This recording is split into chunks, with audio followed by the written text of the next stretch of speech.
பிரபாகரன் தான் 70களில் குட்டுமணியை தங்கத்துடைய காட்டி கொடுத்ததே பிரபாகரன் தான். நீங்க செம்மணியில தோன்றினாலே சரி. வயக்காட்டுக்கு போனவன் சுடுகாட்டுக்கு போனானா, சுடுகாட்டுக்கு போனவன் பயங்காட்டிட்டு போனான்ற கதையா போச்சுடாப்பா.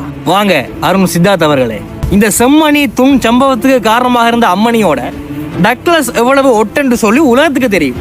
அதே மாமா டக்காவோட நீங்கள் எவ்வளவு ஒட்டென்று சொல்லி எங்களுக்கு தெரியும். வேறண்டு தெரியுதா?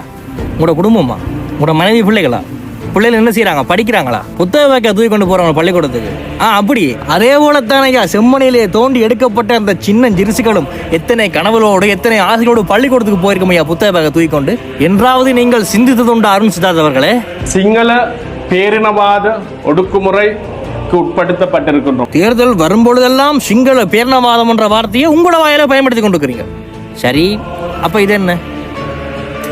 அப்ப இது என்ன? அப்ப இது என்ன? இதெல்லாம் என்ன? இந்த புகைப்படங்கள் அனைத்தும் என்ன? அடுத்தது இந்த உங்களை கொஞ்ச காலமா அவதானித்து கொண்டு வாரன் இந்த சாதி அரசியல், இந்த அம்பேத்கர், இந்த கருப்பு சட்டை, மயிர்மட்டை, பெரியார், ஈவே ராமசாமி நாயக்கன் இவனையெல்லாம் தூக்கி இருந்து வச்சுக்கிட்டு எங்களுடைய சமூகத்துல இருந்து நாங்கள் நீங்கள் என்னுடைய அப்பா சீவல் தொழில் செய்தார் ஐயா.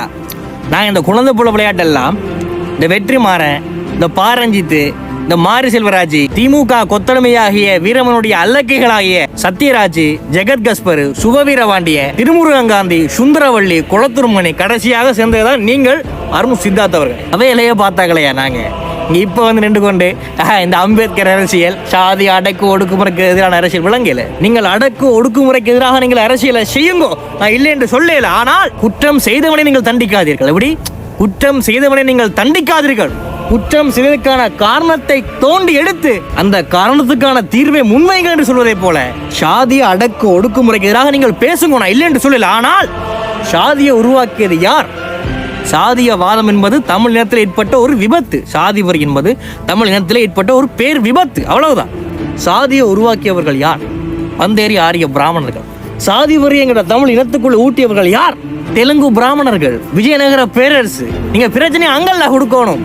நீங்க என்னத்துக்கு எங்க இனத்துக்குள்ள நீங்க பிரச்சனை உண்டு பண்றீங்க? இந்த குரூப்ஷன், டிஸ்கிரிமினேஷன், கரப்ஷன், பொல்யூஷன் இல்லாத உலகம் இங்க இல்லை. ஆனால் அதையும் கடந்து வாழ்வதுதான் வாழ்க்கை. இன்று 12 கோடி தமிழ் இனத்தினுடைய லட்சிய கனவுகளை சுமப்பதற்கு ஒரு ஆணினுடைய இதயம் அங்கு காரணமாக இருந்தது. அதுதான் தலைவர். உலக அழகிகளை மாத்திரம் 7 அதிசயத்துக்குள் இங்கே அடக்கி சொல்கின்றார்கள், அது தவறு என்பேன். நான் உலக தமிழ் தேசிய தலைவனை 7 அதிசயங்களால் அளந்து சொல்கின்றேன். நன்றாக கேளுங்க. ஒட்டுமொத்த தமிழ் இனத்தின் சரித்திரத்தை அவர் நீளமாக்கியதால் ஒரு சீன பெருஞ்சுவர், எந்த சிங்கள அரசியல் சாசனமும் அசைத்து பார்க்க முடியாத ஒரு ரோமாபுரி சட்டமன்றம் ஐயா எங்கள் தலைவர். துப்பாக்கி தோட்டாக்களாலும் பீரங்கி குண்டுகளாலும் பகைவர்களை பறந்தோட விட்ட பாபிலோன் தோட்டம். சுபாஷ் சந்திரபோஸையும் போஸ்மீனையும் இதயத்திலே உறங்க வைத்த தமிழுள்ள தாஜ்மஹால். 50 வயதுகளை கடந்தும் எமது இனத்துக்காக போராடிய எவரெஸ்டே இல்லாத எவரெஸ்டையா எங்கள் தலைவர், எங்கள் இறைவன், ராஜகோபுரம். இனத்துக்கு சார்பாக இருந்தால் நளினம் நனைய பேசுவதில் எங்கள் தலைவர் நயாகரா. விளையாட்டு கூட யாரையும் பிடிச்சி தள்ளிவிட மாட்டார். வயதுக்கு சின்னவங்களா இருந்தாலும் எவ்வளவு சிறியவர்களா இருந்தாலும் வாங்க போங்கட்டு தான் பேசுவார். அது மட்டுமல்ல, வெறுமனை ஈசர்களால் சாய்த்து விட முடியாத ஈஃபில் டவர் அவர். அப்பேற்பட்ட ஒரு மகானை, எப்பேற்பட்ட ஒரு இறைவன் ஸ்தானத்தில் வச்சு ஒரு இறைவனை இன்றைக்கு இதே தமிழகத்துக்குள்ளேயே இருந்து கொண்டு தமிழகத்துக்குள்ளே முதுகுல குத்தி கொண்டு துரோகவிலையில் ஈடுபட்டு கொண்டு நீங்கள் பார்த்து அவரை துரோகி என்று சொல்றீங்களா? இதெல்லாம் பார்த்துட்டு இருக்க நாங்கள் என்ன ஊக்கையா? முத்துனா வெளியூர்காரங்களை ஊரை கொடுக்குறது நாங்கள் என்ன ஊக்கையா? சாதி அரசியல், நசுக்கப்பட்டவர்கள், பிதிக்கப்பட்டவர்கள், பிழிந்தெடுக்கப்பட்டவர்கள். உங்க அப்பப்பா வந்து என்ன கள்ளு சீவினாரா? அப்ப நான் யாரு? உங்களுக்கும் கீழே இருந்து வந்தவனையா நான்? நீங்களும் இது இனத்திலானையா வந்து பிறந்தீங்க. இப்படிப்பட்ட ஒரு துரோக வேலை உங்களுக்கு தேவைதானா? எனக்கு விளங்குது உங்களோட பெயின், உங்களோட வலி எனக்கு விளங்குது. நிறைய இடங்களில் செருப்பு அடி வாங்கியிருக்கிறீங்க. நிறைய இடங்களில் உங்களோட மனைவியை அசிங்கப்படுத்தி, அவமானப்படுத்தி, கேவலப்படுத்தி அனுப்பியிருக்கிறாங்க. எல்லாமே விளங்குது. அதுக்காக இனத்துரோகவியல் ஈடுபாட்டெல்லாம் சரியா போயிருமா? நாங்கள் எந்த இனத்துக்காக விழுந்து பாடுபடுகின்றோமோ அதே இனம்தான் முதலில் எங்கள் மீது கல்லெறியும். இது வரலாறு. அதை சகிப்புத்தன்மையோடு கடந்து போக கற்றுக்கொள்ள தெரியாத உங்களுக்கு எதற்கு அரசியல்?